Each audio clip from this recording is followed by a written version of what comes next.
नाशिकच्या सिडकोतील फडोळ अंबड नाशिक येथे श्री विष्णू महायज्ञ आणि श्रीमद भागवत कथा ज्ञान यज्ञ या 7 दिवसीय पंचकुंडात्मक श्रीमद भगवत कथेचं भव्य आयोजन करण्यात आलंय। या धार्मिक व आध्यात्मिक कार्यक्रमाचा शुभारंभ ध्वजारोहण आणि भूमिपूजनानं करण्यात आला। यावेळी परिसर भक्तिमय वातावरणानं भारून गेला होता। या श्रीमद भागवत कथेचे कथावाचक प्रमुख राष्ट्रीय संत जगन्नाथ मिठाधीश्वर श्री महंत राघवदासजी महाराज हे करणार आहेत। त्यांच्या ओघवत्या वाणीतील भागवत कथेमुळे भक्तांना आध्यात्मिक ज्ञानाचा लाभ मिळणार आहे। हा कार्यक्रम 9 मार्च ते 16 मार्च या कालावधीत पार पडणार असून सोमवार दिनांक 10 मार्च रोजी कथेची अधिकृत सुरुवात होणार आहे। या ज्ञान यज्ञाच्या निमित्तानं पंचकुंडात्मक विष्णू महायज्ञ, धार्मिक विधी, प्रवचन व भक्तिमय कार्यक्रमांचं आयोजन करण्यात आले। सर्वांना जय श्रीराम।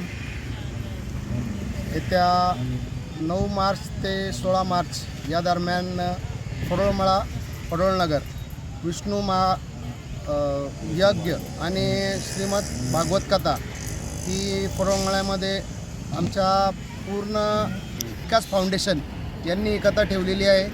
तर मी सर्व जनतेला एकच आव्हान करेल का 9 मार्च ते 16 मार्चपर्यंत सर्वांनी या कथेचा लाभ घ्यावा आणि आवर्जून या कथेसाठी इथं उपस्थित राहावं। जय श्रीराम। जय श्रीराम। 28 मध्ये सर्व रामायण ज्यांचे जय श्रीराम ज्या रामकथा ऐकण्याचा हा दुर्लभ योग दुग्ध शर्करा योग सेवेकऱ्यांना प्राप्त होते। चैत्र कृष्ण सप्तमी सोमवार दिनांक 10 मार्च 2026 व 26 मार्च 2026 रोजी या कथेची समाप्ती होते आणि त्याच्यामुळे मी सर्व राम भक्तांना विनंती करेल की त्यांनी या कथेचा लाभ घ्यावा। ही कथा निःशुल्क आहे आणि शेवटच्या दिवशी महाप्रसादाचा देखील कार्यक्रम आहे।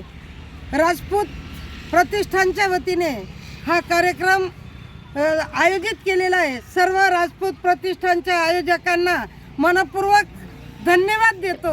भागवत कथेच्या माध्यमातून भक्तांना धर्म, भक्ती, ज्ञान आणि वैराग्य यांचा संदेश देण्यात येणार आहे। या कार्यक्रमाला प्रमुख पाहुणे म्हणून आमदार सीमा हिरे, दीपक दातीर, शरद पडोळ, प्रतिभा पवार, नगरसेवक मुकेश शहाणे, भागवत आरोटे, राकेश दोंदे, सुधाकर बडगुजर, हर्षा गायकर, तानाजी फडोळ, सुवर्णा मटाले, निवृत्ती इंगोले, रामदास मेदके आदी मान्यवर उपस्थित होते। सर्व मान्यवरांनी आयोजकांच्या या उपक्रमाचं कौतुक करत भाविकांनी मोठ्या संख्येने उपस्थित राहण्याचं आवाहन केले।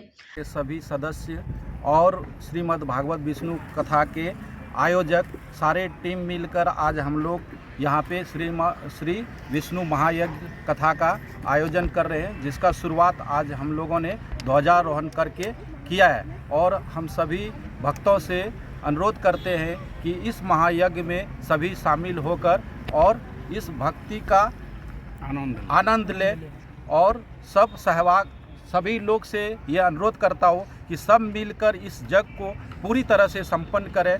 और यही हमारा अपेक्षा है हमारे राजपूत विकास फाउंडेशन के सदस्य के तरफ से और पूरे कमेटी के तरफ से।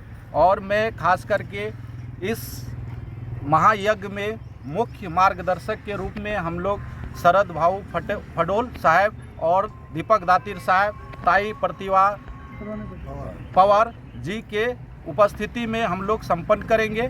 और सबसे हमारा अनुरोध है कि इसमें सच्चे मन से भाग लें और सब सहयोग करें। जय श्री राम। आज हमारे राजपूत विकास फाउंडेशन के सभी मान्यवर पहुंचकर और हमारे इस यज्ञ समिति के जितने भी सदस्य हैं, पदाधिकारी हैं, वो पहुंचकर श्री विष्णु महायज्ञ एवं श्रीमद् भागवत कथा का ध्वजारोहण कार्यक्रम संपन्न किया।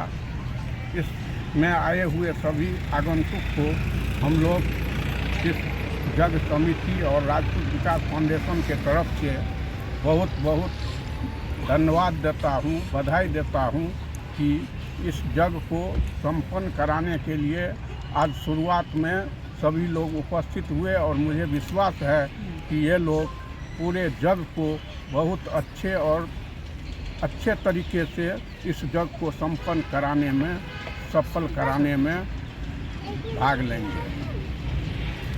जय श्री राम। कार्यक्रमाचे अध्यक्ष विभास सिंग असून उपाध्यक्ष राहुल सिंग व उत्तम सिंग कोषाध्यक्ष राजसिंह तसेच आयोजक धीरज सिंह, गुंजन सिंह व विक्रम प्रताप सिंह यांनी कार्यक्रमाचं नियोजन केले। तसेच कार्यक्रमाचे सल्लागार राम उदार सिंग, सुबोध सिंह, विकास, मिथिलेश सिंह, ललित सिंह, अजय, कमलेश सिंह यांच्या मार्गदर्शनाखाली हा ज्ञानयज्ञ यशस्वीरित्या पार पडतोय। भाविकांनी या 7 दिवसीय श्रीमद भगवत कथा ज्ञानयज्ञास उपस्थित राहून आध्यात्मिक लाभ घ्यावा असं आवाहन आयोजकांच्या वतीने करण्यात आलंय। नितीन चव्हाण, महाराष्ट्र न्यूज 24, सिडको।